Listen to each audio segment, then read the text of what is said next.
Hello friends, welcome to my YouTube channel learn with Ragini. मैं अपने channel पे आपको इंग्लिश स्पोकन बताती हूँ, जिसमें इस समय मेरे चैनल पे जो चैप्टर चल रहा है वो आर्टिकल का है।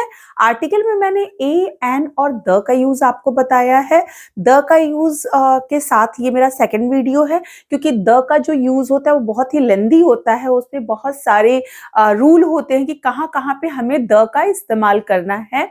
तो मैंने आपको जितने भी मेन रूल्स होते हैं, जहाँ जो जनरली हमारे बोलचाल की भाषा में जो शब्द, जो नाउन बार बार आते हैं, जिनके साथ हमें द का इस्तेमाल करना होता है, उन रूल को मैंने कवर करने की पूरी कोशिश की है अपने सेकंड वीडियो में, जो द के साथ में है। चलिए हम अपना कोर्स शुरू करते हैं। द डेफिनिट आर्टिकल, मैंने पहले ही वीडियो में आपको बताया है, जो द होता है वो हमेशा डेफिनिट आर्टिकल होता है। ए एन जो होता है वो हमारा इनडेफिनिट होता है, जो पहले से निर्धारित होते हैं। ठीक है, इनडेफिनिट जो और जो आर्टिकल होता है ये डेफिनिट होता है, ये निर्धारित है। ठीक है, जैसे धार्मिक, जैसे जब भी हम कॉमन नाउन सिंगुलर से पूर्व द का प्रयोग करते हैं, जब भी हम कॉमन नाउन वो नाउन होते हैं जिन्हें हम सबसे पहले तो कैपिटल लेटर से नहीं लिखते हैं। ठीक है, एक छोटी सी बात मैंने आपको बताया कि कैपिटल लेटर से कभी भी कॉमन नाउन को नहीं लिखते हैं। जो हमारा नाउन होता है, जो अगर प्रॉपर होता है, उसे हम कैपिटल लेटर से लिखते हैं। जैसे कि आप कह सकते हैं कि अगर कोई एनिमल है, जैसे डॉग है, dog is a common noun, but अगर उस डॉग का कोई नाम रख दिया, जैसे जिमी, ठीक है, कुछ भी आप उसका नाम रख सकते हैं, रॉकी, जिमी, ठीक है, तो ये जो उसका नाम हुआ वो फिर प्रॉपर हो गया, वो प्रॉपर नाउन हो। तो हमेशा हम नाम को, आपको पता ही है, कैपिटल लेटर से लिखते हैं। या आप बोलते किसी न्यूज़पेपर, जैसे आप न्यूज़पेपर बोला आपने, तो newspaper is a common noun, but अगर न्यूज़पेपर का कोई नाम है, जैसे दैनिक जागरण या टाइम्स ऑफ इंडिया, ठीक है, तो द लगा करके बोलेगी, the Dainik Jagran, the times of India. तो ये फर्क होता है कॉमन एंड प्रॉपर नाउन में। अगर train is a common noun, लेकिन ट्रेन का अगर नाम है, कोई शताब्दी एक्सप्रेस या कोई भी प्लेस, इंटरसिटी, तो ये सारे क्या हैं, ये सारे आपके प्रॉपर नाउन हो गए, उसे हम कैपिटल लेटर से। जो नेमिंग वर्ड्स होते हैं वो सिंपली आप ये समझिए, जितने भी नेमिंग वर्ड्स होते हैं those are the proper noun. और अगर बिना नेम के हैं, वो किसी कम्युनिटी को वो करते हैं, तो आप वो कॉमन नाउन में समझिएगा। चलिए, तो जब भी कोई कॉमन नाउन होता हो जो सिंगुलर से पूर्व हो, सिंगुलर में आता है, एक हो, ठीक है, उससे पूर्व हम द का प्रयोग करते हैं। जैसे the dog is a faithful animal, the dog is a faithful animal. जैसे मैंने आपको बताया कि डॉग है, कुत्ता है, इसलिए ये तो कॉमन नाउन हो गया। उसके पहले हमने द लगाया और एक सिंगुलर भी है ये, ठीक है, the dog is a faithful animal, इसलिए हमने द लगाया। ओके, अब लायन आ गया। The lion is also common noun. The lion is a dangerous animal, the lion is a dangerous animal, इसलिए हमने इन दोनों जगह पे द का इस्तेमाल किया है। अच्छा, अब हम अपने आते हैं सेकंड रूल पे। धार्मिक समुदायों के नाम, जितने भी धार्मिक समुदाय, मतलब जितने भी हमारे रिलीजियस कम्युनिटीज हैं, उन सब के आगे हम हमेशा ही द का इस्तेमाल करते हैं। जैसे the Hindus, the Muslims, the Sikhs, the ईसाईज, ठीक है, क्रिश्चियंस। तो आप इस तरह से कह सकते हैं, द लगाते हैं जितने भी हमारे रिलीजियस कम्युनिटीज हैं। ओके, सेकंड है हमारा राजनीतिक दल, जितने भी हमारे पॉलिटिकल ग्रुप्स है, पॉलिटिकल कम्युनिटी है, उन सब के आगे हमारा बीजेपी, द कांग्रेस, ठीक है। तो इस तरह से द लगाते हैं जितने भी पॉलिटिकल ग्रुप्स हैं।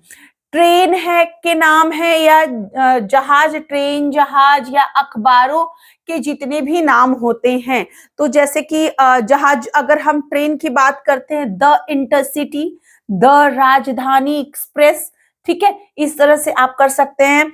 जहाज में जैसे द विक्रांत। अखबारों के नाम में आप जा सकते हैं द टाइम्स ऑफ इंडिया, मैंने इस पे लिखा नहीं है, तो कोई भी अखबार के नाम पे आप जाइए, द टाइम्स ऑफ इंडिया, ठीक है, तो ये हमारे अखबार के नाम हो गए, the times of India. National monuments जितने भी हमारे हैं, हमारे जितने भी नेशनल मॉन्यूमेंट्स हैं, मतलब कि जितने भी हमारे राष्ट्रीय भवन हैं, जैसे कि द रेड फोर्ट, ठीक है, the Taj Mahal, the red fort आप कह सकते हैं, द चार मीनार।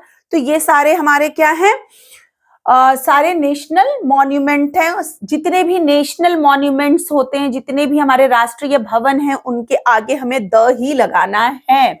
ओके, नदियों के नाम जितने भी होते हैं, the Ganga, the Saryu, the Sutlej, the Godavari, ठीक है, ये सारे द ही लगेंगे। ओके, नेक्स्ट है हमारा समुद्र के नाम, the red sea, the Indian ocean. तो जितने भी समुद्र के नाम हैं, उनके आगे हमें द लगाना है। मीन्स जितने भी नेमिंग वर्ड्स हैं, आप ऐसे समझ सकते हैं। जैसे अगर आपने न्यूज़पेपर कहा, newspaper is not a proper noun, newspaper के आगे कभी नहीं लगाना है हमें द। लेकिन न्यूज़पेपर का अगर नाम है the Dainik Jagran, the times of India, फिर आप द लगाएंगे। ट्रेन के आगे आप कभी द नहीं लगाएंगे। जब ट्रेन का कोई नाम है, शताब्दी एक्सप्रेस या द इंटरसिटी, फिर आप लगाएंगे। ओके, इसी तरह से जहाज के आगे आप नहीं लगाएंगे, जहाज के नाम के आगे लगाएंगे। समुद्र, ओशन के आगे सिर्फ आप द ओशन नहीं कहेंगे, the Indian Ocean, the red Sea, फिर आप लगाएंगे। जितने भी नेशनल मॉन्यूमेंट्स हैं, भवनों के नाम, भवन के आगे आपने, बिल्डिंग्स के आगे आप नहीं लगा देंगे द बिल्डिंग, ठीक है। जितने भी बिल्डिंग्स के नेम हैं, ठीक है, the Taj Mahal, the red fort, the चार मीनार, इन सब के आगे आप लगाएंगे द। तो जितने भी प्रॉपर नाउन होते हैं, मीन्स जितने भी नेमिंग वर्ड होते हैं, प्रॉपर नाउन को नेमिंग, जिसके नेम होते हैं, ठीक है, नेमिंग वर्ड के आगे हमें द लगाना है, आप ऐसे समझिए।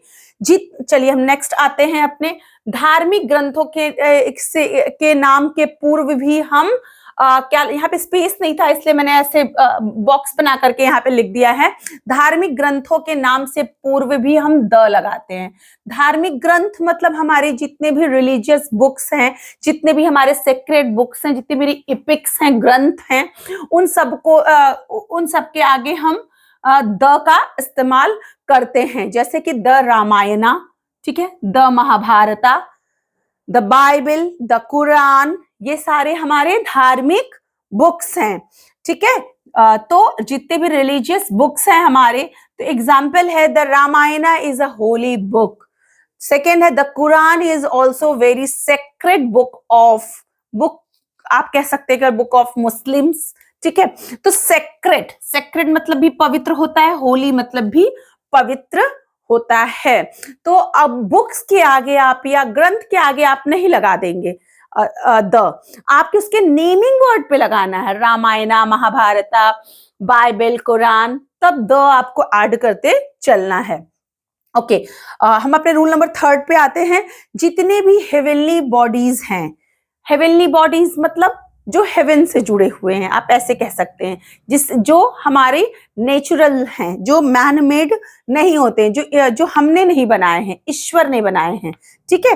तो उनके साथ हमें द लगाना है। जितने भी यूनिक, आप कह सकते हैं यूनिक बॉडीज हैं। यूनिक बॉडी मतलब the sun, the earth, the universe, the world, the sun, the earth, the universe, the world, इन सब के आगे हमें द लगाना है। लेकिन हेवन, हेल, गॉड, ये भी आप कहेंगे कि हेवनली बॉडीज ही हैं, हेवन है, हेल है, गॉड है, लेकिन इनके आगे हमें द नहीं लगाना है। अब इस चीज में आपको कंफ्यूजन हो सकती है कि मैम हम ऐसे कैसे पहचानेंगे कि हमें the sun, the earth, the universe, the word के आगे तो द लगाना है, बट हेवन, हेल और गॉड के साथ नहीं लगाना। चलिए एक मैं थोड़ा सा छोटा सा ट्रिक बताने की कोशिश कर रही हूँ। जैसे आप जिन चीजों को देख सकते हैं, आप कह सकते हैं द सन को आप देख सकते हैं, ठीक है, हेवनली यूनिक बॉडीज जो हैं, तो द सन आप कह सकते हैं। अर्थ को भी आप देख रहे हैं, द अर्थ कह सकते हैं। यूनिवर्स को देख सकते हैं, वर्ड को देख सकते हैं, द यूनिवर्स, द वर्ड। लेकिन क्या आपने हेवन देखा है? नहीं, तो इसीलिए हमें यहाँ पे द नहीं लगाना है। क्या आपने हेल देखा है? तो आपको द नहीं लगाना है। क्या गॉड को देखा है आपने? इमेजिन करते हैं, सिर्फ हम गॉड को मानते हैं अपने मन के अंदर, ठीक है। तो इसलिए हमें इन सब जगहों पे द नहीं लगाना है जो हमने नहीं देखा है। आप ऐसे समझिएगा, जितने भी यूनिक बॉडीज होते हैं हमारे, हेवनली बॉडीज होते हैं, जिनको हमने नहीं देखा है, उनके आगे आपको द नहीं लगाना है, और जिन्हें देखा है उसके आगे द लगाना है के साथ द ही लगाते हैं। जैसे एग्जाम्पल है यहाँ पे, the sun rises in the east, in the east, ठीक है। The sun rises in the east. जितने भी दिशा के नाम होते हैं, इसमें मैंने मेंशन नहीं किया है, जितने भी दिशा होती है ना, जैसे ईस्ट वेस्ट साउथ नॉर्थ, तो उसके आगे हमें द ही लगाना है। और the earth revolves around the sun, the earth revolves round the sun, again the end the, ठीक है। यहां भी द है क्योंकि जितनी भी दिशाएं होती हैं उनके आगे हमें द लगाना है। तो ये चीजें आपको क्लियर हुई तो प्लीज मुझे कमेंट बॉक्स में बताइएगा। अगर आपको मेरे चैनल अच्छी लगती है, मेरे पढ़ाने का तरीका अच्छा लगता है, मेरी क्लासेस आपको समझ में आती है, तो प्लीज मेरे चैनल को सब्सक्राइब करिए, लाइक करिए, शेयर करिए, कमेंट करिए। Thank you.